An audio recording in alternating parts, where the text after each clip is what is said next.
శ్రీరామనవమి అనేది హిందూ సంప్రదాయంలో అత్యంత పవిత్రమైన, ప్రాముఖ్యత కలిగిన పండుగలలో ఒకటి. ఈ పండుగను లార్డ్ రామ జన్మదినంగా ఎంతో భక్తిశ్రద్ధలతో జరుపుకుంటారు. శ్రీరాముడు ధర్మానికి ప్రతీకగా, నిజాయితీకి చిహ్నంగా, మంచి రాజుగా, ఆదర్శ పురుషుడిగా పరిగణించబడతాడు. ఆయన జీవిత గాథ మనకు మంచి విలువలను నేర్పుతుంది. ఈ పండుగ చైత్ర మాసం శుక్లపక్షం నవమి తిథి రోజున వస్తుంది. సాధారణంగా మార్చి లేదా ఏప్రిల్ నెలల్లో ఈ వేడుకలు జరుగుతాయి. శ్రీరాముని జననం గురించి పురాణాల్లో ఎంతో వివరంగా చెప్పబడింది. అయోధ్యలో రాజు దశరథుడు, రాణి కౌసల్యకు శ్రీరాముడు జన్మించాడు. దశరథుడికి పిల్లలు లేకపోవడంతో ఆయన యజ్ఞం నిర్వహించాడు. ఆ యజ్ఞం ఫలితంగా శ్రీరాముడు, లక్ష్మణుడు, భరతుడు, శత్రుఘ్నుడు జన్మించారు.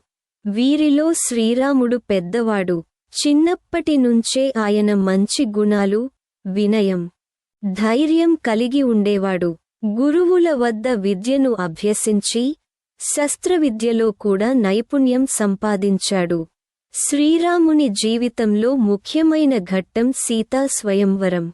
ఇందులో ఆయన శివుడి విల్లును ఎత్తి విరిచినందుకు సీతాదేవిని వివాహం చేసుకున్నాడు. సీతారాముల వివాహం ఆదర్శ దాంపత్యానికి ఉదాహరణగా భావిస్తారు. తరువాత రాజ్యాభిషేకానికి సిద్ధమవుతున్న సమయంలో కొన్ని కారణాల వల్ల శ్రీరాముడు అరణ్యవాసానికి వెళ్లాల్సి వచ్చింది. ఆయనతో పాటు సీత మరియు లక్ష్మణుడు కూడా అరణ్యానికి వెళ్లారు. అరణ్యంలో ఉన్న సమయంలో రాక్షసరాజు రావణుడు సీతను అపహరించాడు. అప్పటినుంచి శ్రీరాముడు సీతను వెతుకుతూ అనేక కష్టాలను ఎదుర్కొన్నాడు. ఈ సమయంలో హనుమంతుడు ఆయనకు సహాయం చేశాడు.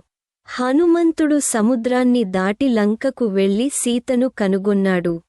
తరువాత శ్రీరాముడు వానరసేనతో కలిసి లంకపై యుద్ధం చేసి రావణుడిని సంహరించాడు. చివరకు సీతను తిరిగి తీసుకువచ్చి అయోధ్యకు చేరాడు. శ్రీరాముడు రాజ్యాన్ని పాలించిన కాలాన్ని రామరాజ్యం అని అంటారు. ఆ కాలంలో ప్రజలు సంతోషంగా, న్యాయంగా జీవించారని చెప్పబడింది. అందుకే ఆయనను ఆదర్శ రాజుగా భావిస్తారు. ఈ పండుగ రోజున భక్తులు ఆయన గుణాలను గుర్తు చేసుకుంటూ మంచి జీవితం గడపాలని సంకల్పం చేసుకుంటారు. శ్రీరామనవమి వేడుకలు దేశవ్యాప్తంగా ఎంతో వైభవంగా జరుగుతాయి.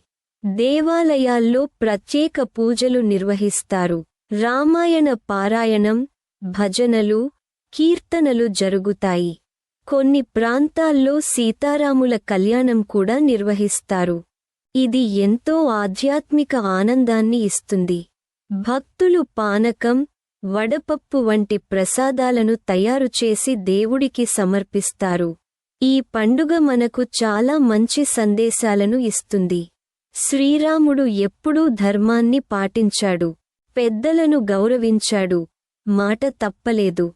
ఆయన చూపించిన మార్గం మన జీవితంలో కూడా అనుసరించాలి. నిజాయితీగా, ధైర్యంగా, సహనంతో జీవించడం ఎంతో ముఖ్యమని ఈ పండుగ మనకు తెలియజేస్తుంది. మొత్తానికి శ్రీరామనవమి అనేది కేవలం పండుగ మాత్రమే కాదు. ఇది మన జీవితాన్ని మెరుగుపరచడానికి ఒక అవకాశం. ఈ రోజున మనం మంచి ఆలోచనలు చేసుకుని, మంచి పనులు చేయాలని నిర్ణయించుకుంటే మన జీవితం సంతోషంగా ఉంటుంది. శ్రీరాముని ఆశీస్సులతో అందరూ ఆనందంగా, ఆరోగ్యంగా ఉండాలని కోరుకుంటూ ఈ పవిత్ర పండుగను జరుపుకుంటారు. మీకు ఈ వీడియో నచ్చినట్లయితే లైక్ చేయడం, షేర్ చేయడం, ఈ ఛానల్కు సబ్స్క్రైబ్ చేయడం మర్చిపోవద్దు. అలాగే మీ విలువైన అభిప్రాయాలను కామెంట్ రూపంలో తెలియచేయండి.